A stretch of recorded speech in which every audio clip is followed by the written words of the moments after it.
पूजा वाले घी में चर्बी की मिलावट की शिकायत पर जांच करने पहुंची टीम। रामजी दूध डेयरी के सैंपल प्राथमिक तौर पर हुए फेल।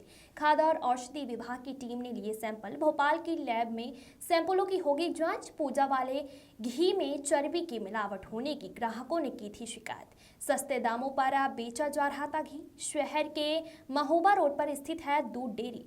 पिछले दिनों तिरुपति बालाजी के प्रसाद में भी चर्बी के मिलावट और मछली के तेल की हुई थी पुष्टि। विकास पांडे की रिपोर्ट। विभाग में संपर्क किया और वहां से हमें जानकारी प्राप्त हुई कि जो फूड टेस्टिंग के लिए जो मोबाइल वैन आती है और वो मोबाइल वैन हमारे जिले में इत्तेफाक से उपलब्ध थी।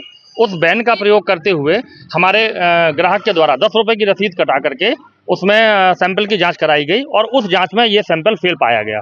क्योंकि सैंपल फेल पाया गया तो उसके बाद जो अगली जांच होती है वो स्टेट लेवल पे होती है और उसके लिए फूड इंस्पेक्टर के द्वारा सैंपल लिया जाना अनिवार्य होता है। तो ग्राहक पंचायत ने फूड कार्यालय में जाकर के जो वहां के इंस्पेक्टर हैं वेद प्रकाश चौबे जी से आग्रह किया और उस आग्रह पर चौबे जी ने आकर के यहाँ पे सैंपल कलेक्ट किया है, जिसकी जांच स्टेट लेवल की जो लैब है उसमें की जाएगी। की मिलावटी की आशंका ये मैं आपको बताऊं, पूरे देश में एक ऐसा नेक्सस चलाया गया है जिसमें घी और तेल ये चर्बी के माध्यम से बनाए जा रहे हैं और इसके बारे में अगर आप जानकारी निकालेंगे तो आप लखनऊ या कानपुर के क्षेत्र में आप देखेंगे तो ये आपको बहुतायत में इस प्रकार का घी और तेल बनता हुआ मिल जाएगा जो हमारे सेहत के लिए बेहद नुकसानदायक है। जिसको तो यहाँ पर भी हुई आशंका जताई थी चर्बी वाले का। बिल्कुल आशंका है, अब वो पता तो चलेगा जांच होने के बाद, क्योंकि 250 रुपए में आप घी कैसे दे रहे हो?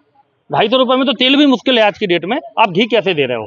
तो इस हिसाब से ये जांच होना चाहिए और पूरे जिले में पूरे देश में इस प्रकार की जांचें होनी चाहिए।